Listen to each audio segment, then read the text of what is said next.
pananampalataya natin. Hindi kailanman natutulog ang Diyos. Ang Panginoon kasama po natin. Kaya't nais kong magpasalamat ng taus-puso sa mga nanguna nanindigan ang ating mga kapatid sa Iglesia ni Cristo. At anuman ang simbahan o paniniwala, samahan po natin ang ating mga kapatid dito.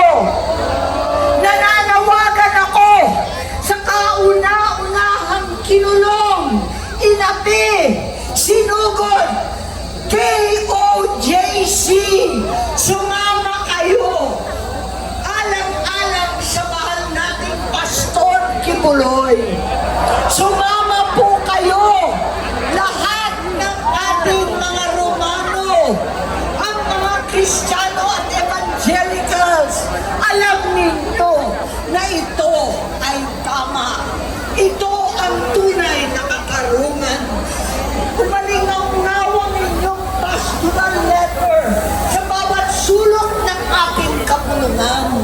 Alam natin na ito ang kinakailangan, transparency at hustisya. Sa ating mga kapatid na Muslim, punta na kayo rito. Hindi lang BBS ang welcome dito. Lahat ng mga kapatid na Muslim, na mga bigo sa pangako ng halalan, bigo pa rin sa tunay na kalayaan para sa bar at sa buong Muslim Mindanao.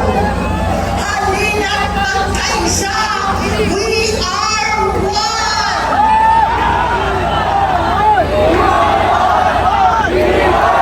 Sa lahat ng araw, sa paligid ng Ortigas at Makati, mga nagsusumikap na pinagkas na ngayon naging mahirap na sa kahit saan lupa. Sumama kayo ang karamihan ng mga Pilipino na mahirap at nagkusa, walang trabaho, walang pagkain. Punta na kayo dito sa Iglesia ni Cristo. Sa lahat ng mga politiko, anuman ang kulay ninyo, wala na pong kulay pagkat lahat tayo ay tumatayo ng banderang Pilipino. Pumunta na kayo dito sa EDSA kasama ng mga kapatid na matatapang at naninindigan.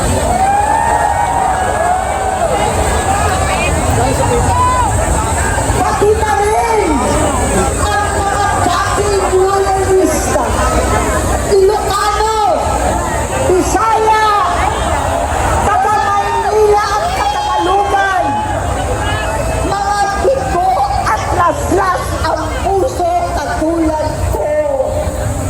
Hindi itong katiwalian, itong kabuntutan ang ating inasahan. At tulad ng sigaw ng tatay ko, ng tunay at iisang Pangulong Marcos noon, dekalidatan na kalipas, we are one Philippines, isang bansa, isang diwa.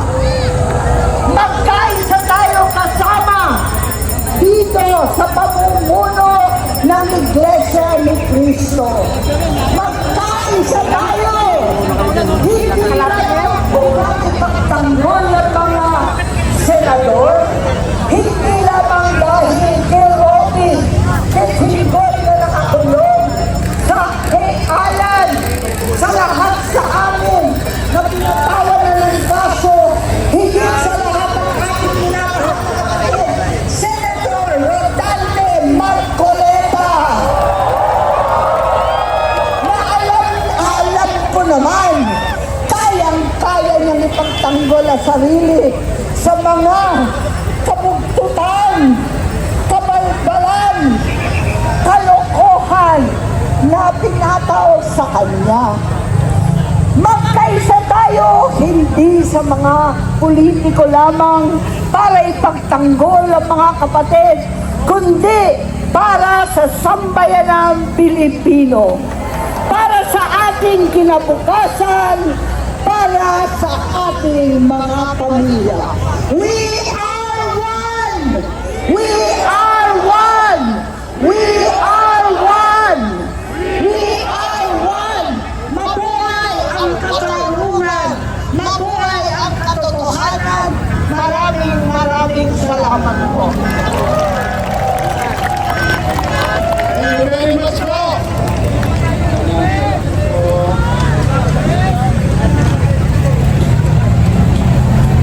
Salamat po ng marami, Senator Manang Amy Marcos.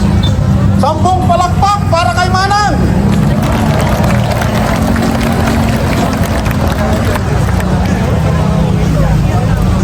Narinig po ninyo ang kanilang saloobin, ang kanilang pagkakamit. Ngayon po sa amin. Kaisa natin sa paghahanap ng pantay-pantay na kabalikan. Ulitin natin, selective justice is hindi natin papayagan ito. Pagkakabang po ito, sabi po, naririnig. Dating congressman, dating secretary, narinig na ba?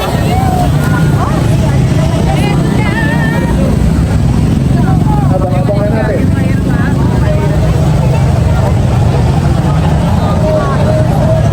Oo na, nakikita na ninyo.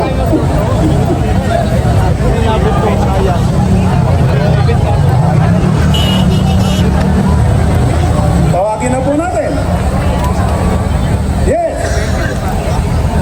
The Secretary, dating Congressman, Mike Defensor.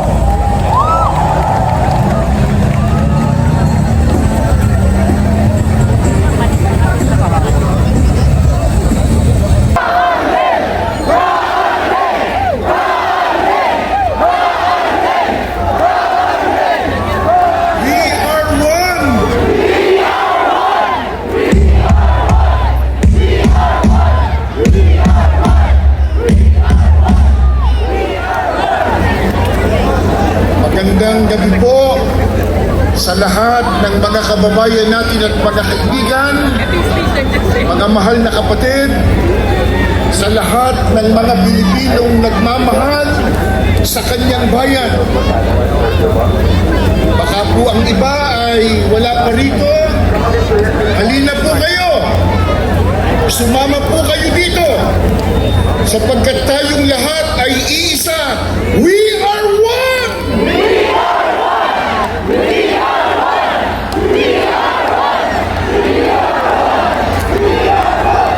May napalitaan po kaming hinahadlangan pa dyan sa South at saka sa North.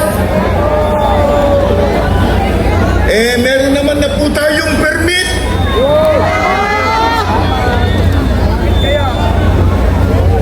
Yung mga nangurakot, hindi humingi ng permit.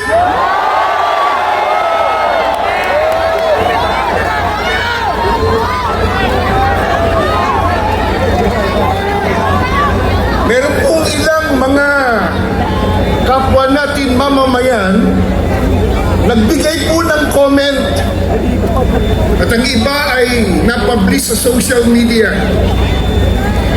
Ang sabi nila, nagsasagawa daw tayo ng rally para daw sa mga kurap, samantalang tayo daw po ang bumoto at nagluklok sa mga kurap.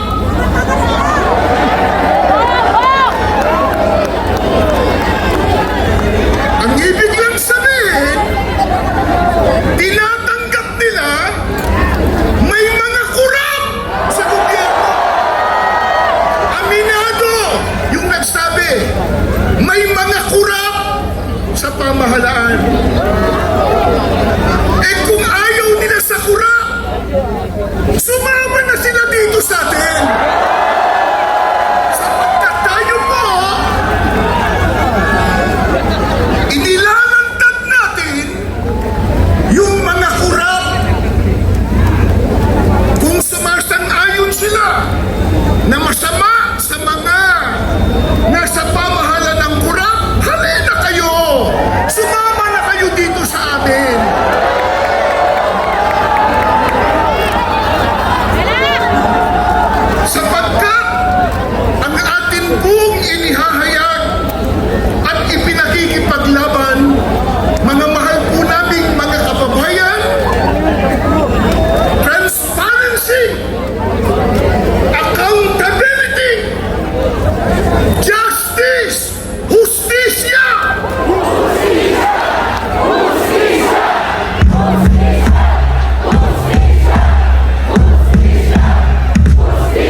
bayan. At hindi po ba karapatan naman ng bawat mamamayang Pilipino kung sino ang inaakala nila na marapat maglingkod sa ating bayan? Ang tinupad lang po natin yung ating karapatang bumoto ng sang-ayon sa ating batas. Pero kung sino man po ang nanalo, eh hindi lang po kami at hindi lang tayo ang bumoto. Ang bumoto sa kanila, nakararami sa mamamayang Pilipino. Kaya sila pa bumoto sa mga sinasabi nilang kurap. Pero, mga kababayan, mga mahal po naming mamamayan ng Pilipinas, ibinoto ba natin sila para mamurakot? Sagot kayo! Hindi!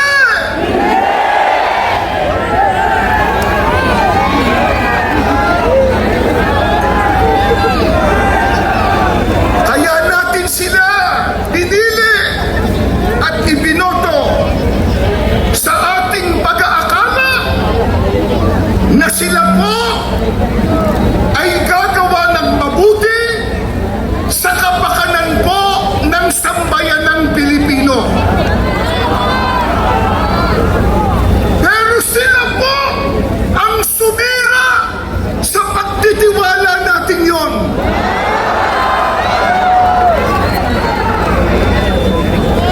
Sabi nga po, public office or public service is a public trust. Bumoto tayo sa pag-aakala magsisilbi sila ng tama at wasto magmamahal sa ating bayan. Pero sinira nila ang atin pong pagtitiwala. Ano kanilang ginawa? Yung iba, nagnakaw at nangurakot.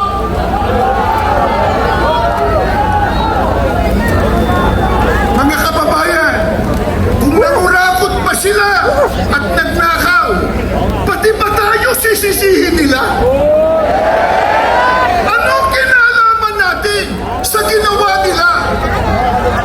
Nakita lang natin, mali-maleta. Pero wala tayong kinalaman doon. Wala tayong kinalaman. Kaya narito tayo sa ganitong pagkakaisa para ilantad ang kamali ang kanilang ginawa. Sinira nila ang tiwala ng mga mamamayang Pilipino na ngayon karamihan sa atin nagdurusa at naghihirap. At sana nakakatulong din yung mainstream media.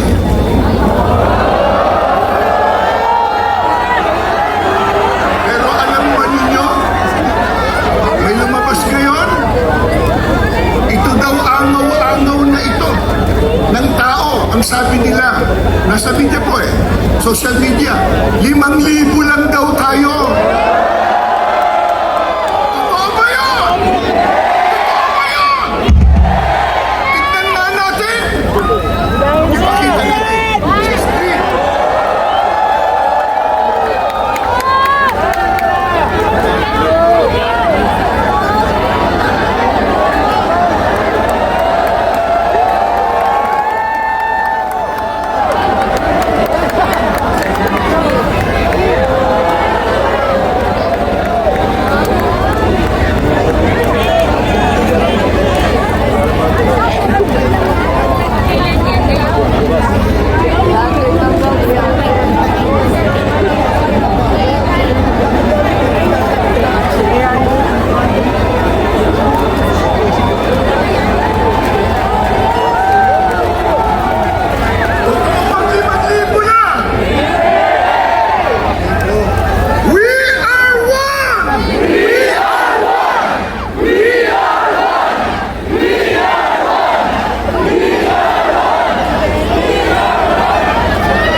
mamahalin nila at paglilingkuran ang taong bayan. Kaya, may karapatan tayo magsagawa ng ganitong pagkakaisa para sabihin sa kanila, para gisingin sila sa kanilang kamali ang ginawa, at para tayo magsabi, sapagkat tayo ang may karapatang magsabi, mahiya naman kayo!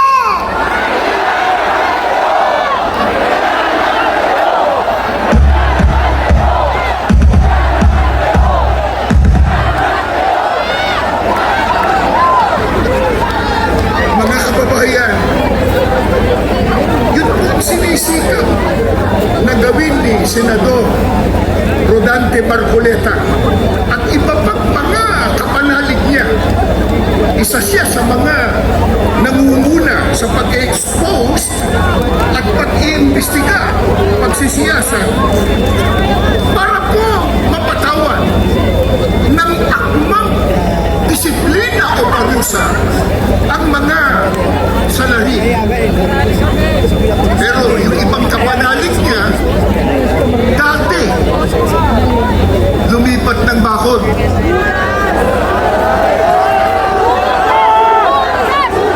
Natakot yata! Natakot!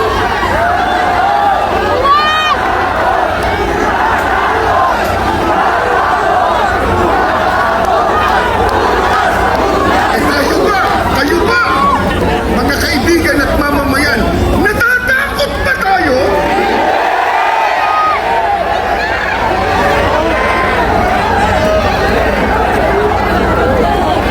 At yung iba naman, nagsawalang kibo. Parang walang alam. Bakit? Baka matuklasan tumanggap din ng maleta. Sabagay, alam na ng sambayan ng Pilipino. Pati yung mga ang pondo ng bayan ay ginamit sa kampanya para mabalik sa Senado.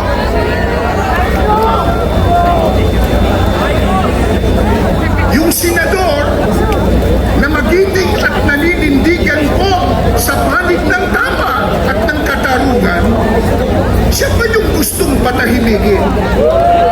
Paano? Alam niyo kung ano naisip nilang paraan? Bendalo!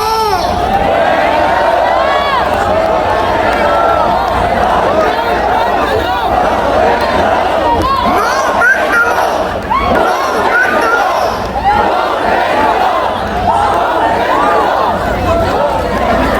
Lagi nating nababanggit yung iba sa kanila, mambabatas, lawmaker, naging law bender. At may masaklap pa.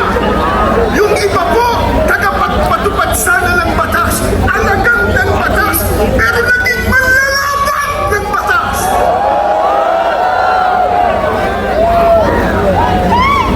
Dapat na ipatupad kung ano ang batas, partikular ang konstitusyon, pero pinipilipit ko ang batas. At gaya ng alam na ng lahat, nabanggit na rin kanina, ang ikinakaso nila kay Senator Marcoleta, blunder daw. Blunder. Wala namang ebidensya. Sapagkat wala siyang kinuhang mula sa pondo ng anumang proyekto ng gobyerno. Walang kontrata ng gobyerno na ginamit niya na pagkakakitaan.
nito. Kaya inuulit natin, halina kayo mga kababayan. Yung wala pa dito, halina kayo. Magkaisa tayo. We are one.